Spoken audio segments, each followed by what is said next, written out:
Y quien Bető nos va a dar una ponencia con el título de la Eucaristía a la luz de la tradición judía. Su padre, Miklos Bető, fue bautizado en su infancia. Hasta 1957 vivió en Hungría, cuando por la persecución de la policía húngara se escapó a Francia. Su hijo, Etienne Bető, es miembro de la comunidad Chemin Neuf, enseña en la Universidad Gregoriana de Roma. En su presentación hablará sobre la relación entre la Eucaristía y el pueblo elegido.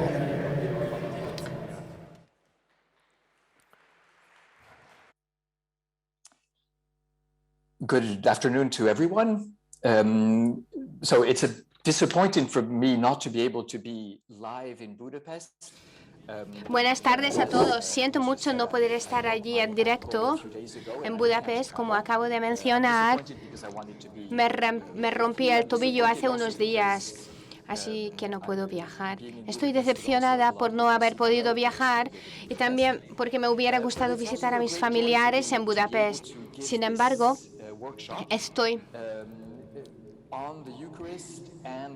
Estoy muy contento de poder ofrecerles ese taller sobre la relación entre la Eucaristía y la tradición judía, y más concretamente sobre cómo la tradición judía arroja luz sobre la esencia de la Eucaristía. El último Congreso Eucarístico, celebrado en Budapest en 1938, fue un acontecimiento maravilloso y fantástico. Sin embargo, el periodo que siguió a partir de 1939 fue un periodo oscuro para la comunidad judía húngara.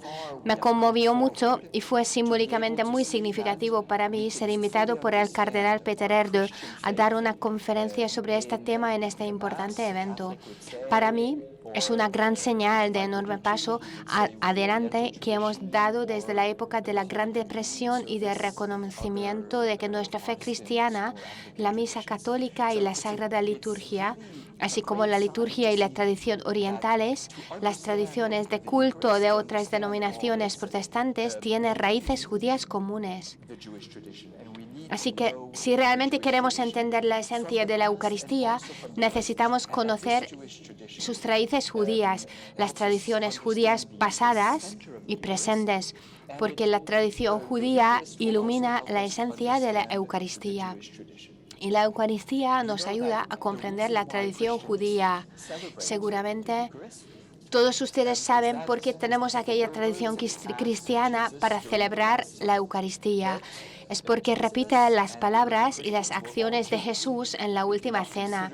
Seguramente también son conscientes de que los primeros cristianos y el propio Jesús eran judíos que no tenían intención de abandonar la religión judía. Se veían a sí mismos como adoradores dentro de la religión judía. La primera celebración eucarística que dio origen a lo que hoy celebramos como Eucaristía nació en el seno de la religión judía. Por tanto, no es nuevo establecer un paralelismo entre la liturgia judía y la Eucaristía, ya que se ha hecho con bastante frecuencia en los últimos 30 años. Pero me gustaría destacar dos aspectos clave menos investigados. En primer lugar, no me ocuparé ahora de las palabras pronunciadas en la Eucaristía, porque esto ha sido estudiado por muchos liturgistas. Por ejemplo, como la oración eucarística se hace eco de la liturgia judía en el Birkat Hamazon, la bendición de la mesa después de la comida, o las palabras pronunciadas en las 18 bendiciones en hebreo Amida, porque efectivamente muchos liturgistas lo han estudiado. Me interesa más el proceso y la dinámica interna de la oración eucarística. Veremos que la comprensión de la dinámica interna y del proceso de la oración judía nos ayudará a descubrir la dinámica de la oración eucarística ¿Y a qué se dirige la oración eucarística? Para resumir en una frase, veremos que el sentido, la esencia de la transubstanciación del pan y del vino es la transubstanciación de los propios fieles. La finalidad, pues, es la conversión, la transubstanciación de los fieles. Veremos por qué. El segundo punto será un poco más rápido, que mostraré, es que la Eucaristía tiene tres orígenes, tres raíces dentro del culto judío. La primera es la comida del Seder, la comida de la Pascua de Jesús. La segunda es la oración que se dice en la sinagoga y la tercera es la oración que se dice en la comunión del templo. Para entender bien qué es la Eucaristía, es muy útil conocer estas tres raíces, no solo una de ellas. Pues veamos la primera parte, el significado de la Eucaristía. Es decir, el proceso de la oración eucarística, su dinámica interna, a través del ejemplo de la dinámica de la oración judía. La presencia real de Jesucristo es el mayor regalo que nos ha hecho. Es un misterio maravilloso cuando el pan y el vino se transforman en el cuerpo y la sangre de Cristo. Pero, ¿por qué Jesús nos dejó esto a nosotros? ¿Por qué transformó justamente el pan y el vino? Según la mayoría de los liturgistas, la plegaria eucarística comienza cuando en la última cena Jesús les dice a los discípulos: tomad y comed esto. Esto es mi cuerpo, dice del pan. Esto es mi sangre, dice del vino, y luego termina con: haced esto en conmemoración mía. El resto de la plegaria eucarística se basa en esto. Les mostraré a través de un estudio de un famoso liturgista italiano, Cesare Giraudo, que esto no es cierto, porque de hecho la oración eucarística era una oración completamente judía que constaba de tres partes. Las tres partes de la oración judía eran las siguientes. Ahora estoy intentando mostraros en el ordenador de mesa las tres partes de la oración judía. Hay tres partes principales. La primera parte es la alabanza y la acción de gracias. Grande eres tú, Dios nuestro, por todos tus dones, especialmente por tu don X. Puedes ver abajo donde está la nota de 2 estrellas que termina con una súplica. Te damos las gracias, Dios nuestro, por habernos dado esto. Ahora te pedimos que nos lo vuelvas a dar otra vez. Es decir, te pedimos que nos vuelvas a dar el mismo regalo y todas las demás cosas que ya nos has dado.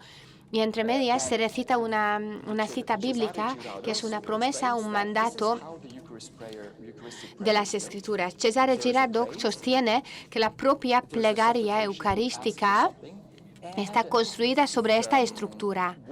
Hay alabanza, luego súplica cuando rezamos por algo y luego, como una especie de interludio, se recitan las palabras de la propia última cena, la oración en medio. Me gustaría ilustrar esto con una cita bíblica y luego continuar con una oración típica de la sinagoga. Por último, pasaremos a la oración eucarística propiamente dicha. Así que empezaré con los dos primeros. He tomado la cita bíblica del libro Tobías, capítulo versículos de 5 a 8. Esta oración se reza en el momento en que Tobías y su hijo Tobi y Sara están a punto de casarse. Se trata de un texto apócrifo deuterocanónico. Digo esto en beneficio de, para aquellas personas que me escuchan de esta conferencia como miembros de la Iglesia Reformada. Entonces, así que Tobías y Sara acaban de casarse, acaban de pasar por la solemne ceremonia nupcial, se preparan para su noche de bodas. El problema es que Tobías es el octavo marido de Sara. Los primeros 7 maridos murieron antes de su noche de bodas. El padre de Sara está cavando una tumba en el jardín porque piensa que Tobías tendrá la misma suerte y morirá. Así que Tobías y Sara rezan antes de pasar su primera noche de boda y están rezando juntos. Y lo hacen según los 3 pasos. Tres grados comienzan con una acción de gracias y una bendición y terminan con una súplica. Piden algo aquí ahora. En medio de la oración insertan una cita bíblica para justificar y fundamentar la propia petición. Leamos la bendición de la primera estrella. Bendito seas Dios de nuestros padres, bendito sea tu nombre por los siglos de los siglos. Así que es tanto una bendición como una acción de gracias. Ahora saltaría al verso 6. Creaste a Adán y le diste una fiel compañera a su esposa Eva. De ellos surgió la humanidad. Por eso es una acción de gracias y una bendición que Dios haya dado a Eva para que sea la compañera de Adán, creando la primera pareja humana. ¿Y qué piden? ¿Qué suplican? Este pasaje comienza en las 2 estrellas, es el versículo 7, ¿vale? Señor, ahora no me... Señora, ahora no me caso con mi hermana con desordenada lujuria, sino con pura intención. Que ella encuentre misericordia y que yo encuentre misericordia y que envejezcamos juntos.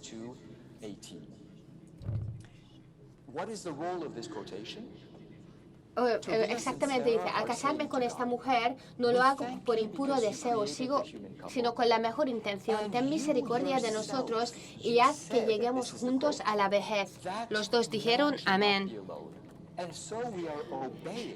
¿Cuál es la intención? ¿Cuál es la intención de esta cita? No es bueno que el hombre esté solo. Hagamos un ayudante como él. Esta es una cita del Génesis, capítulo 2, versículo 18. ¿Cuál es el papel de esta cita aquí? Se refiere a la fidelidad de Dios. Es decir, te damos las gracias por haber creado la primera raza humana. Y tú mismo has dicho, no es bueno que el hombre esté solo. Así que ahora nos casamos en obediencia a esto, en cumplimiento de tu mandato. Es decir, si tú mismo creaste la primera pareja humana y les ordenaste ser pareja, entonces no hace falta decir que podamos pedirte que bendigas este matrimonio. ¿Entiendes cómo funciona esto? ¿Está claro? Lo mismo aparece en la oración judía. Tomaré otro ejemplo de la liturgia de la oración judía, una oración después de la comida llamada Birkat Hamazon. Es una oración bastante larga, por lo que solo citaré algunos pasajes de la misma. Sigue esta misma estructura. Comienza con una bendición y la acción de gracias. Alaban y glorifican a Dios, que da el alimento. Este es el verso número 1. Bendito seas nuestro Dios eterno, Rey del mundo, que alimenta al mundo entero con bondad, con amabilidad, con amor y con misericordia. A esto le sigue una segunda acción de gracias. Te damos gracias, nuestro Dios eterno, por haber legado a nuestros padres esta tierra hermosa, fértil y espaciosa. Por todas las demás cosas, como la Torá, te damos gracias. Te damos gracias, nuestro Dios eterno, porque has legado a nuestros padres esta tierra hermosa, fértil y espaciosa, y porque nos has sacado de la tierra de Egipto, es decir, la liberación de la esclavitud egipcia. Da gracias por la alianza, el don de la alianza, la Torá, el don de los primeros libros de la Biblia, la revelación y la ley, y por todo lo demás que Dios nos da. Y en medio de eso está la cita de la Escritura. En el Deuteronomio, cuando el Señor dice a su pueblo, comerás hasta saciarte. Es una promesa de que comerás y te alimentarás bien. Luego continúa, y bendecirás al Señor tu Dios por la buena tierra que te ha dado. Esto es una orden. Debes agradecer a Dios su bondad, porque hemos dado gracias a Dios por su bondad y en cierto modo se lo estamos recordando con este acto. Es extraño decir eso, que debemos recordarle algo a Dios, pero es parte del diálogo con Él en la tradición judía. And God, our Father, feed us, sustain us, support us. So give us food. We thank for something, O sea, Dios nos dijo que teníamos que dar gracias por todo y después puedo, como se puede ver, en ambas oraciones se capta la transición del pasado al presente. En la oración aparece el pasado por el que damos gracias, y luego aparece el presente y el futuro por el que pedimos. Y la parte más importante de la oración es que Dios, en su promesa y sus mandamientos, nos dé las bendiciones del pasado y del presente. La pregunta que puede rondar por nuestra cabeza es: ¿qué le pedimos a Dios? ¿Qué le pedimos a Dios para el presente y para el futuro?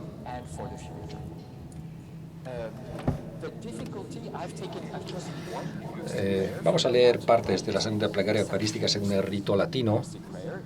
Es el más corto. Al igual que la oración judía presentada anteriormente, no es una simple oración. Sin embargo, no se trata solo de una acción de dar las gracias, una petición y una intercalación en medio, sino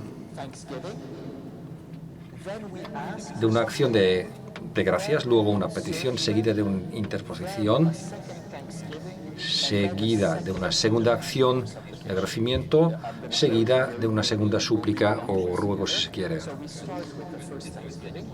Voy a enseñárselo rápidamente. Vamos a empezar con el prefacio, cuando le pedimos al Espíritu Santo que descienda sobre el pan y el vino y los convierta en el cuerpo y la sangre de Jesús. Luego tiene lugar la intercalación, que es la recitación del texto de la última cena, propiamente dicho. A continuación tiene lugar una segunda acción de gracias en la que se recuerda la muerte y resurrección de Jesús. Damos gracias a Dios por habernos considerado dignos de este gran don de poder presentarnos ante Él. Y a ello le sigue la segunda oración de súplica, en la que pedimos al Espíritu Santo que descienda sobre nosotros y sobre todo la Iglesia y la congregación. Ahora, vamos a ver los detalles. Comencemos con el prefacio. Primero, le agradecemos a Dios la encarnación. Damos gracias, oh Padre Santo, por tu amado Hijo Jesucristo. Él es tu Verbo eterno, por quien creaste todas las cosas y lo enviaste para que fuera nuestro Salvador y Redentor.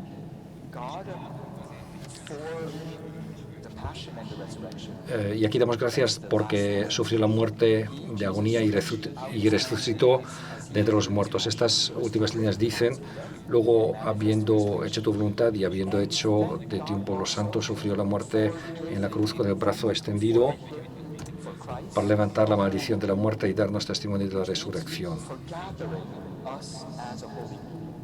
Let us remember two things that will be very important during the whole Eucharistic prayer.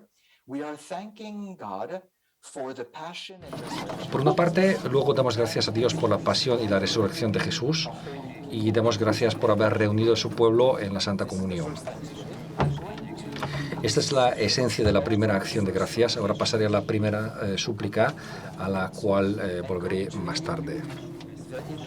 Paso entonces a la primera inserción y a la segunda acción de gracias. ¿Sobre qué trata la segunda parte de la acción del agradecimiento? De nuevo, esta parte versa sobre la pasión y la resurrección. Pues pasemos entonces al segundo acto de agradecimiento. Por eso, celebrando el memorial de la muerte y resurrección de tu Hijo, es decir, recordamos la muerte y resurrección de Jesús, y damos las gracias porque nos has hecho dignos de estar ante ti y servir a Dios, es decir, por la muerte y resurrección de Jesús. Y aquí viene otra vez la inserción, conmemorando de nuevo la muerte y resurrección de Jesús. Jesús entra en el sufrimiento por su propia voluntad, dice la primera línea.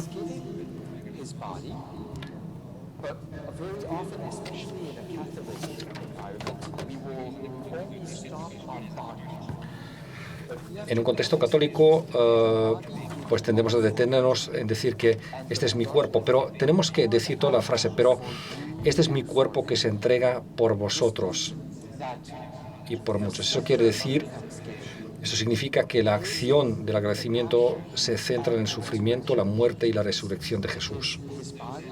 Este es su cuerpo clavado en la cruz, y esta es su sangre derramada por nosotros en la cruz por el perdón de los pecados. What does the insertion say? The insertion, we've already started speaking about it. It also speaks about the passion and the resurrection and the body given up and the blood given up. But I want to insist on two words of the insertion. Do this in memory of me. And the question of what is the body? Do this in memory of me. This is the commandment that Jesus gave. And we, as in the Jewish prayer, we are saying, thank you for your passion and resurrection. Thank you, God the Father, for having given us the Son and his passion and resurrection. And we are celebrating the Eucharist because Jesus told us to do it. And we quote the scriptures. Here is how Jesus told us to do it. Do this in memory of me. But we have to understand that in a Jewish prayer, the memorial, the word memory, memorial, which also comes at the beginning of the next lines, we celebrate the memorial. The memorial is a very strong word. In Hebrew, it's zikaron. And zikaron in Hebrew means to remember something, to make this thing present. Or another way of saying the same thing is to remember something, to make us present to this thing. And you have this in the Seder meal, in the Paschal meal, which is what Jesus celebrated, and it's one of the roots of the Eucharist. We have this because at one moment in the Haggadah, which is the liturgy of the Seder meal, we read, this is done because of what the Lord did for me when I went forth from Egypt. Each participant in the Seder meal does not only say, we are celebrating something that happened a few centuries ago, but they are saying, we are celebrating this because I personally... De todas formas, en otras palabras, todos y cada uno de los participantes en la cena del Seder no solo están diciendo que recuerdan lo que ocurrió hace unos siglos, sino que lo recuerdan y lo celebran porque yo personalmente he recibido del Señor como regalo que Dios me libró de Egipto. A esto le sigue una explicación citando de nuevo de la Haggadah. En cada generación, cada persona debe considerarse a sí misma como si hubiese sido liberada personalmente por Dios de Egipto. ¿Qué significa el término zicarón? Un recuerdo. Lo que Jesús nos enseña a hacer, es decir, no solo a conmemorar algo, sino a formar parte de ello, a estar presentes en el acontecimiento, es decir, a hacer presente el acontecimiento que Dios nos ha entregado. Eso es lo que celebramos. Y recordamos en la Eucaristía, hace unos segundos atrás, que Jesús murió por nosotros en agonía y resucitó para librarnos de nuestros pecados. Y lo que Jesús trataba de enseñarnos no era solo recordar su cuerpo y su sangre, sino recibir su cuerpo y su sangre sacrificados y derramados por nosotros. Esto significa que la transubstanciación del pan y del vino tiene lugar para que podamos compartir la pasión y la resurrección de Cristo y para que seamos parte del cuerpo de Cristo. Como he mencionado, quería destacar dos términos. Uno es el recuerdo, la conmemoración, y el otro es el cuerpo. Probablemente Jesús hablaba en arameo, pero no sabemos exactamente qué término arameo utilizó Jesús para ello, porque hay por lo menos 3 términos para la palabra cuerpo en arameo. Lo más interesante es que estos términos tienen una gran variedad de significados. Me gustaría destacar brevemente estos 3 términos que significan cuerpo en lengua aramea. En primer lugar, la palabra más frecuentemente utilizada se refieren al cuerpo, a la carne de los animales de sacrificio que se iban a sacrificar en el templo. Podemos decir que la carne, el cuerpo del animal de sacrificio. Eso es lo que significa la palabra cuerpo. Si utilizaba esa palabra, entonces expresó claramente que estaba hablando sobre su sacrificación. La segunda palabra que aparece tanto en arameo como en hebreo es que cuando hablamos del cuerpo nos referimos meramente a la apariencia corporal exterior, a diferencia del espíritu o del alma, sino que el cuerpo en este sentido, tanto en hebreo como en arameo, significa toda la persona. O sea, Jesús no se limita a decir que os doy solo mi cuerpo y mi sangre, sino que dice que os entrego toda mi persona. Y cuando hagáis esto en recuerdo, en mi conmemoración, se os dará toda mi persona. Y el tercer término para el cuerpo en arameo, que también se parece mucho al término que se utiliza en inglés y en muchos otros idiomas, que significa una especie de comunidad. Es decir, el cuerpo, la comunidad, la congregación misma, un grupo de personas, la iglesia misma, si se quiere. Es decir, Jesús está hablando aquí también de la comunidad de los apóstoles como un cuerpo y de todo Israel como pueblo y de la iglesia, la congregación allí presente. Ahora, lo que tenemos que decir, si todo está claro hasta ahora, y podéis seguirme hasta ahora y todo está claro lo que he dicho, podemos entender mejor porque rezamos, que pedimos al Señor, que es el objetivo principal de la oración eucarística. Primero, lo que pedimos es la primera petición. Es la primera petición en que pedimos la efusión del Espíritu Santo que se derrame sobre el pan, el vino, para que se transforme realmente en el cuerpo y la sangre de Jesús. Ahora quisiera deciros que tenemos la segunda petición que sirve para toda la Iglesia. Aquí también pedimos la efusión del Espíritu Santo sobre toda la congregación, sobre toda la comunidad, para que seamos uno y recemos por toda la Iglesia, por el Papa, por los obispos, por nuestros sacerdotes, por los presentes y los ausentes. También nos dirigimos a la congregación de los santos, a la comunión de los santos, como hacen los católicos o los ortodoxos con los protestantes, es decir, hacia la hostia, la comunión de los santos y a la Virgen María en el cielo. La pregunta es, ¿por qué rezamos? ¿Qué es lo que queremos exactamente? Basándonos en lo que hemos experimentado hasta ahora, en primer lugar, recordamos la presencia completa de Cristo. O sea, estamos pidiendo para que Cristo esté presente completamente, no solo su cuerpo y su sangre, sino enteramente. Queremos que esté presente enteramente. Queremos que esté presente la muerte y la resurrección, no solo en el cuerpo y en la sangre, sino realmente. O sea, el cuerpo sacrificado y la sangre derramada. Y en tercer lugar, rezamos por la transubstanciación, no solo por la transubstanciación del pan y del vino, sino también la de los participantes. ¿Cómo puedo demostrarlo? La dinámica de la oración arroja luz sobre esto. 1. Recordamos y damos gracias al Padre por Cristo. 2. Pedimos el Espíritu Santo. 3. Damos gracias por el sufrimiento, la muerte y la resurrección de Cristo. 4. Entonces le decimos a Dios, tú nos has enseñado a hacerlo, es decir, a experimentar personalmente la pasión y la resurrección. Y en última instancia, te pedimos que nos des todo lo que hemos agradecido, lo que te hemos pedido, que nos has enseñado a pedir, es decir, para que seamos transformados, transfigurados y podamos participar en la pasión, muerte y resurrección de Cristo. En esta transubstanciación primaria, esta transformación, lo que pedimos para poder entrar en la pasión y la resurrección, ser partícipes del cuerpo y la sangre derramados por nosotros.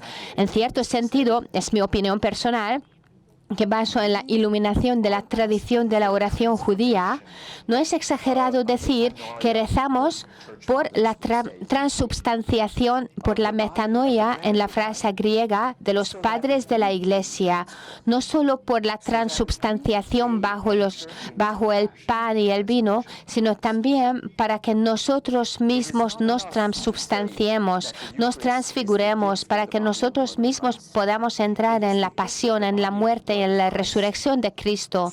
Así que no basta con decir que la Eucaristía es un don del cuerpo y la sangre de Cristo, sino un don del cuerpo y la sangre de Cristo para que seamos transformados, transfigurados. La primera manifestación de nuestra transformación es la muerte y la resurrección. La muerte y la resurrección de Cristo, nuestra muerte y nuestra resurrección. ¿Y cuál es la segunda cosa por la que rezamos? Pedimos humildemente a Dios, a Cristo, asumiendo el cuerpo y la sangre de Cristo, que seamos unidos por el Espíritu Santo. Rezamos para que el Espíritu Santo nos reúna a todos. Pedimos que estemos unidos a toda la Iglesia, al Papa, a los obispos, a los sacerdotes, a los fieles, a los que nos escuchan, a todos los que descansan en el seno de Abraham. Pedimos también que nuestra comunidad y toda la Iglesia sean establecidas y edificadas realmente. Y recordemos que este es el tema central desde el principio de la oración.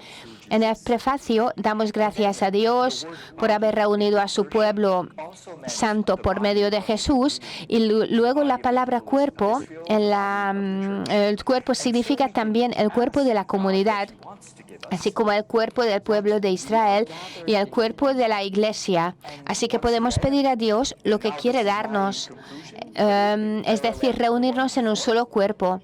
También debemos observar, aunque esta es mi conclusión, será en consonancia, o sea, en vinculación con lo que he dicho antes, que pedimos en la oración lo que Cristo nos prometió, es decir, que el pan y el vino se conviertan en su cuerpo, y que al hacerlo nos convierta a nosotros también en su cuerpo, en parte de su cuerpo.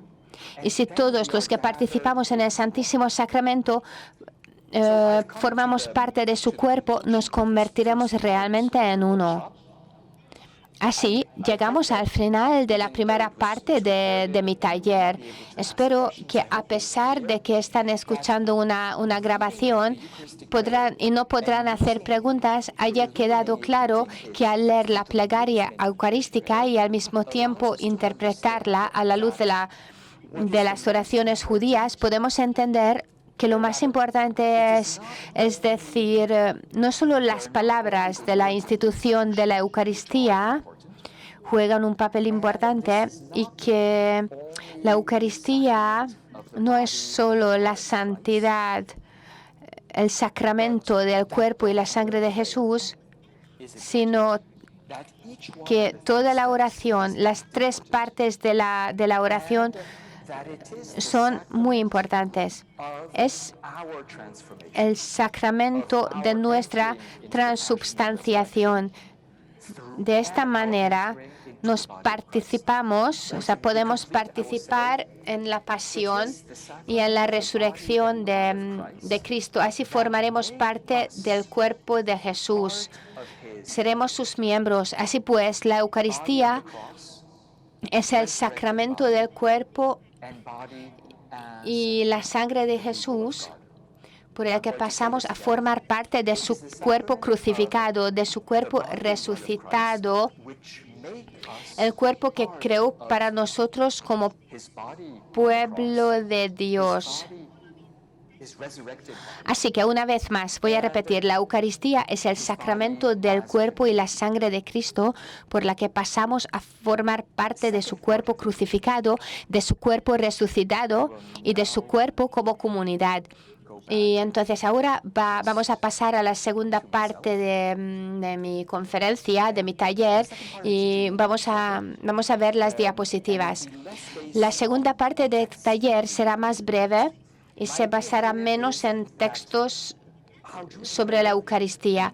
Mi objetivo aquí es señalar que a través de las oraciones judías y la liturgia judía, que es el origen de la Eucaristía, podemos obtener una imagen mucho más completa de la Eucaristía.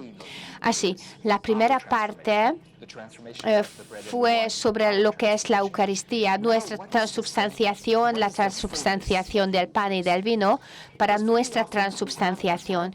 Luego veamos cómo se puede describir la Eucaristía en su plenitud. Esto es importante porque en muchos casos nos caracterizamos por una especie de que somos muy cortos de vista, que no queremos ver otras cosas. Es decir, solo vemos un aspecto de la Eucaristía. Algunas personas solo ven la sacralidad, la dimensión de la Eucaristía y se aferran a ella. Otros solo ven la dimensión comunitaria de la santidad, otros se interesan por la liturgia de la palabra, los pasajes bíblicos y la homilia. Pero en realidad la Eucaristía abarca todas estas cosas. Y la lectura de las oraciones judías nos ayuda ciertamente a ver todos estos aspectos y nos ayuda a formar una imagen más equilibrada de la Eucaristía. Esto se debe a que la Eucaristía proviene de tres aspectos diferentes de la oración judía. Por un lado, está el Seder de Pascua. Casi todo el mundo está de acuerdo en que la última cena fue casi con toda seguridad una noche de Seder, la liturgia para conmemorar el éxodo de Egipto. Se trata básicamente de una comida, de un ritual que se come en familia. Pero la Eucaristía también tiene sus raíces en la liturgia de la sinagoga, así como en la liturgia de la iglesia. ¿Pero por qué? Como ya he mencionado, los primeros cristianos eran casi sin excepción judíos y continuaron siguiendo la ley y la liturgia judías. Así que el viernes por la tarde comenzó para ellos el día de reposo, que duró hasta el sábado por la tarde, y el sábado por la tarde, que es el comienzo del día siguiente, se contaba como si fuera el domingo, se reunieron, o sea, el sábado por la noche, se reunieron para partir el pan en familia o en casa en memoria de Jesús. Sin embargo, seguían yendo a la sinagoga los viernes por la noche y los sábados, y los más comprometidos todos los días de la semana. También fueron al templo de Jerusalén. En los Hechos de los Apóstoles podemos leer que Pablo y los apóstoles también, volvían regularmente al templo de Jerusalén. Y muchos de los sacerdotes de la iglesia se unieron a la comunidad cristiana, pero no hay pruebas de que no volvieran a la iglesia después. Eran sacerdotes que hacían el sacrificio, celebraban el sacrificio en el templo y que por casualidad se unieron a este nuevo movimiento o marca, si se quiere, que se estaba formando dentro del judaísmo, del cual se formó entonces la iglesia cristiana. Así que los primeros cristianos iban a la iglesia de la misma manera y el sábado celebraban la fiesta que luego se convirtió en la Eucaristía, pero poco a poco, con el tiempo, más y más judíos se unieron a este movimiento. Ya no iban a la sinagoga, o algunos no iban a la sinagoga. Así poco a poco la comunidad que se reunía cada sábado incorporó ciertos elementos de la sinagoga a sus celebraciones sabáticas, como los salmos, la palabra de Dios, ciertas oraciones y bendiciones. Eso era necesario porque también debían familiarizarse con la Biblia y los himnos. Esta era la primera parte de la Eucaristía, la primera parte de lo que los católicos llaman la misa. Y luego, después de la destrucción de la Iglesia, en el año 70 después de Cristo, ya no pudieron ofrecer sacrificios. Por lo tanto, los rabinos modificaron las oraciones para devolver los elementos del sacrificio.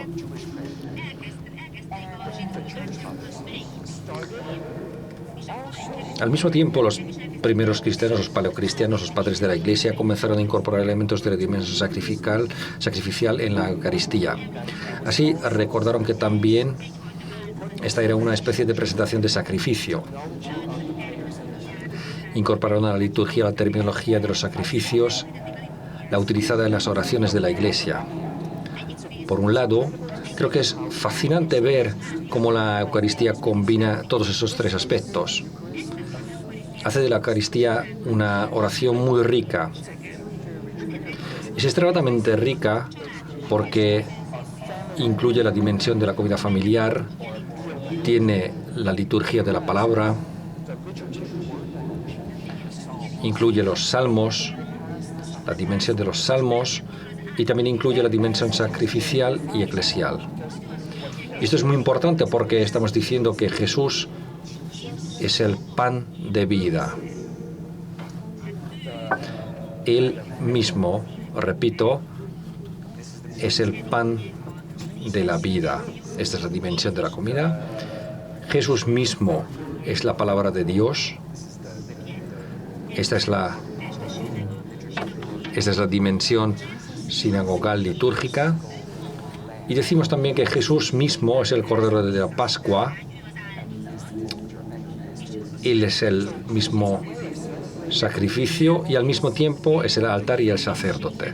Por lo tanto, se trata de una celebración de la unidad y la integridad que Jesús nos trae. Sin embargo, a veces corremos el riesgo de olvidar algún aspecto de estos.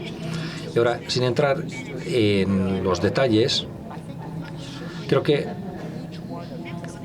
no debemos olvidarnos de que cada uno de estos aspectos tienen una importancia especial. Fijémonos, por ejemplo, en la liturgia de la palabra. Creo que sería útil visitar de vez en cuando las sinagogas y ver lo que hacen nuestros hermanos judíos, cómo aman la Torá. Por un lado, por ejemplo, se mantiene una especie de tabernáculo, el así llamado Aron Kodesh, que se puede traducir como el arca de la Torá. Y en la tradición cristiana, por ejemplo, esto se convirtió en el tabernáculo en la que se guarda el pan y el vino consagrados. Así, en las sinagogas, la Torá se guarda en ese tabernáculo y cuando se saca y se besa, y en algunos casos se le entrega a los creyentes que también a su vez tocan o besan el libro de la Torá. Así que este amor a la Torá debería formar parte de nuestra Eucaristía.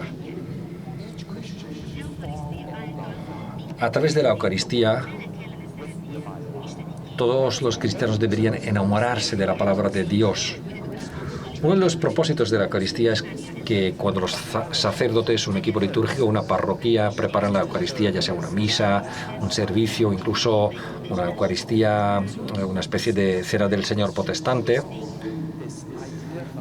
siempre esté presente el sentido de amor por la palabra de Dios. Y no debemos olvidarnos tampoco de que la palabra de Dios está activamente presente, está obrando, transformándonos. Todo lo que he dicho hasta ahora sobre cómo el pan consagrado,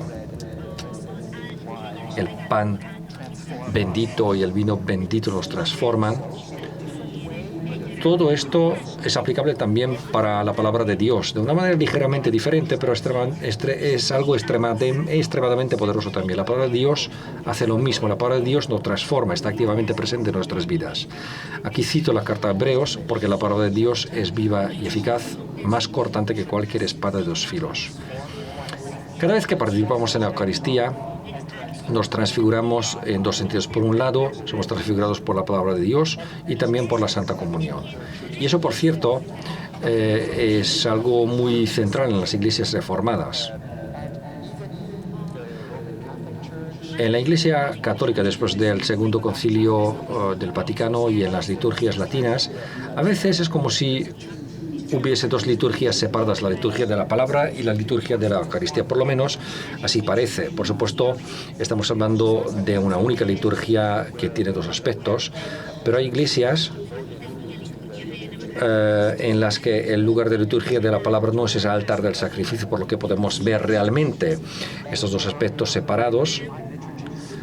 Pero, por ejemplo, en los servicios de las iglesias orientales hay un elemento muy cercano a la liturgia de la sinagoga, en la que durante el servicio el sacerdote sale detrás del iconostasio con el Evangelio, con el leccionario en la mano, y lo introduce entre los fieles, o al menos lo lleva al lugar donde se va a leer.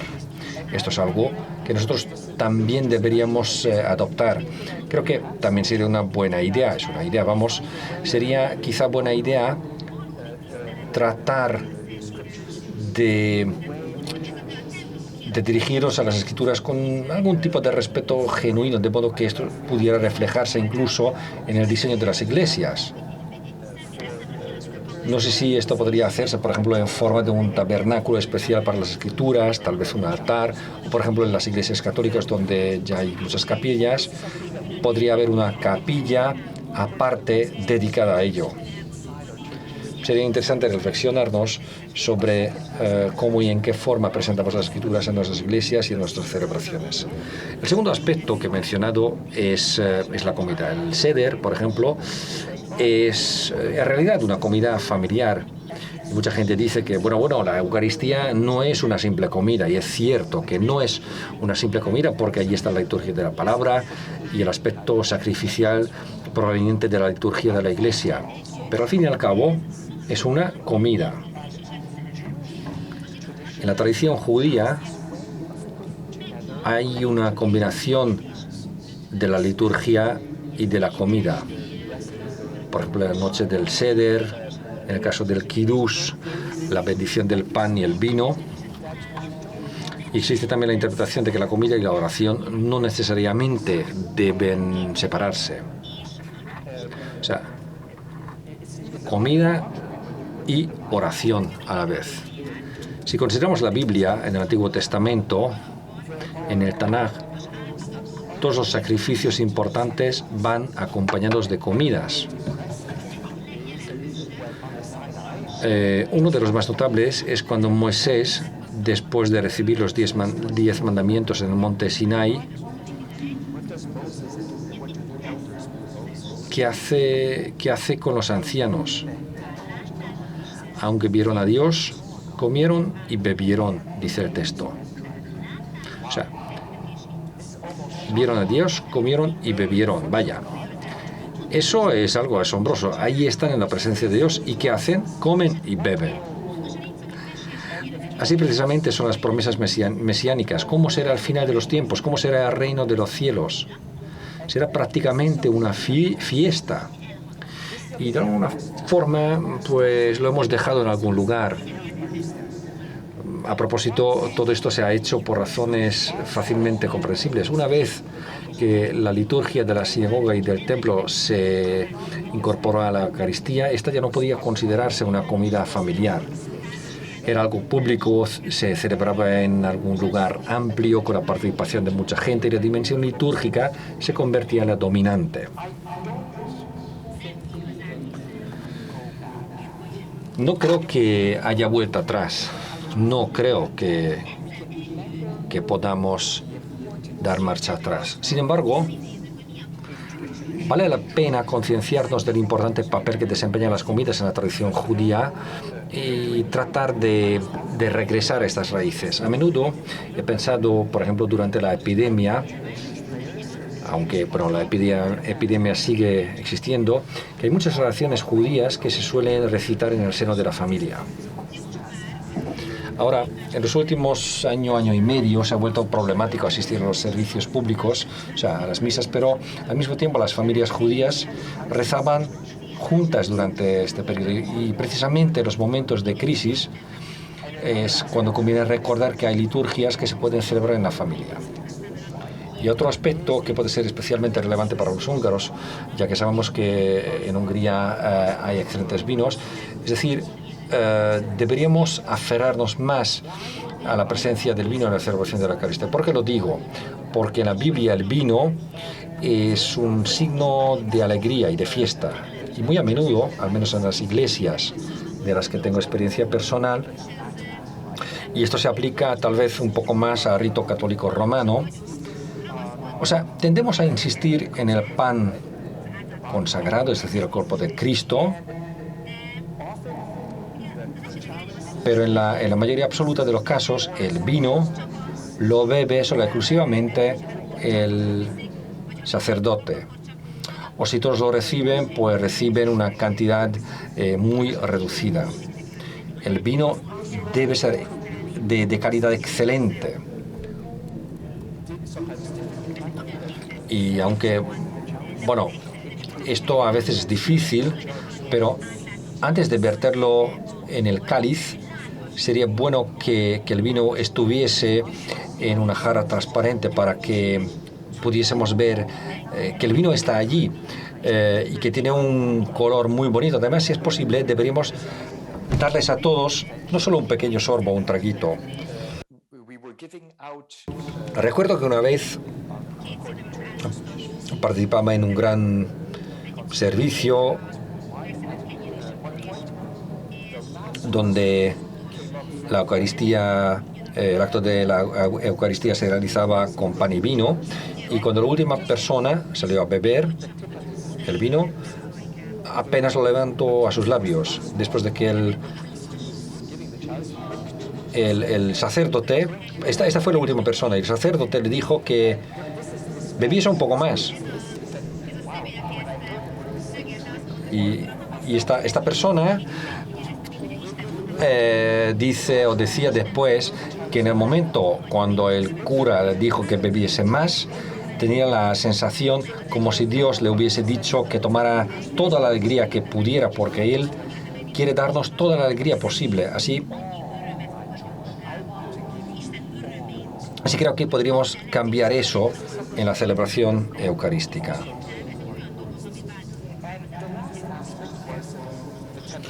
Y el último aspecto es el eclesial, el de la comunión. Esta es una dimensión muy importante de la Eucaristía y me gustaría destacar dos cosas al respecto. Por una parte, sabemos que el Antiguo Testamento está lleno de ofrendas de sacrificio. El sacrificio desempeña un papel muy importante en la fe y la tradición que hemos recibido del primer pueblo elegido por Dios. La dimensión sacrificial pone de manifiesto la necesidad de un sacerdote, porque hay algo que no podemos hacerlo solos. O sea, nosotros no podemos ofrecernos a nosotros mismos. Cuando ofrecemos animales, comida, incienso, pan y vino, en realidad estamos ofreciendo nuestras propias vidas. Y no podemos hacerlo solos. El hecho de que en el Antiguo Testamento, así como en todas las diversas tradiciones cristianas, haya un sacerdote, un pastor, eso señala claramente la necesidad de que hace falta de alguien que lo haga en nombre de Cristo y de la Iglesia. Lo interesante en la liturgia y el sacrificio judío es que el sacerdote solo presenta una parte del sacrificio. Es interesante prestarle atención al libro del Levítico. Él eleva el sacrificio, pero la persona que ofrece el sacrificio sacrificará el animal o quemará el animal. ¿Qué significa todo esto? Esto significa que tanto el sacerdote como el creyente desempeñan funciones plenas. Y no debemos olvidarnos de eso. En la Eucaristía estamos haciendo algo donde se necesita nuestro propio sacerdocio bautismal y también la intercesión del sacerdote. Se necesitan ambas cosas. Además, también me preguntaba cómo podríamos poner más en evidencia este aspecto sacrificial y eclesial. Quizá el incienso sea una forma de hacerlo. En el Templo de Jerusalén, por ejemplo, se hace 2 veces la ofrenda del incienso. Esto era obligatorio. El sacerdote la realizaba 2 veces al día. Y en ciertas liturgias orientales y católicas esto está presente incluso en nuestros días. Pero en mi opinión deberíamos realizar con mayor frecuencia esta práctica y deberíamos prestarle más atención a la calidad del incienso. A este respecto me vienen a la mente dos cosas. Por una parte, el pensamiento de Romano Guardini, un gran teólogo del siglo XX de origen germano-italiano, que decía que el incienso es un signo de gratitud. Es decir, no hay que escatimarlo, hay que usarlo en abundancia. Como la mujer que unge los pies de Jesús con un costoso ungüento. Judas ni siquiera es capaz de entender esto, y Guardini dice que esta no es cuestión de sentido común. Estamos hablando de una cuestión de la entrega total. Un amigo judío, por ejemplo, me dijo que los judíos durante varios siglos habían estado ofreciendo inciensos, y hoy en día, cuando el templo fue destruido, esto ya no es posible. Lo recordamos, leemos los pasajes al respecto, pero ya no lo hacemos. Y dijo que se alegraba mucho de que los cristianos siguiéramos con esta práctica e hiciéramos lo que Dios nos mandó, porque eso significa que todavía hay gente en esta tierra que hace todo lo posible por obedecer este mandato de Dios. Bueno, está llegando el momento de concluir mi presentación. Así como el estudio de las oraciones judías pasadas y presentes me ha ayudado a comprender que en el corazón de la Eucaristía está la transubstanciación de nosotros a través de la consagración del pan y el vino, también el estudio de las diferentes raíces de la Eucaristía y los elementos de la sinagoga y la liturgia judía, y los tres aspectos de la liturgia judía pueden ayudarnos a comprender la Eucaristía en su plenitud y a desarrollar una visión más equilibrada de la misma, incluyendo la palabra de Dios, la alegría de la comida comunitaria y la dimensión sacrificial.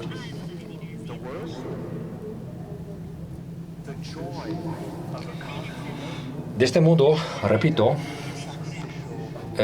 la alegría de la comida consumida juntos y la dimensión sacrificial. De este modo, los cristianos pueden aprender a apreciar las tradiciones judías del pasado y del presente, apreciar la riqueza de la Eucaristía como sacramento y a comprender y amar el don de la Eucaristía que Cristo nos da a través de la Iglesia.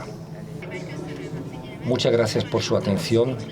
Lamento que no tengamos la oportunidad de hacer y responder preguntas ahora, pero por favor acepte mi bendición para todo el Congreso Eucarístico. Muchas gracias.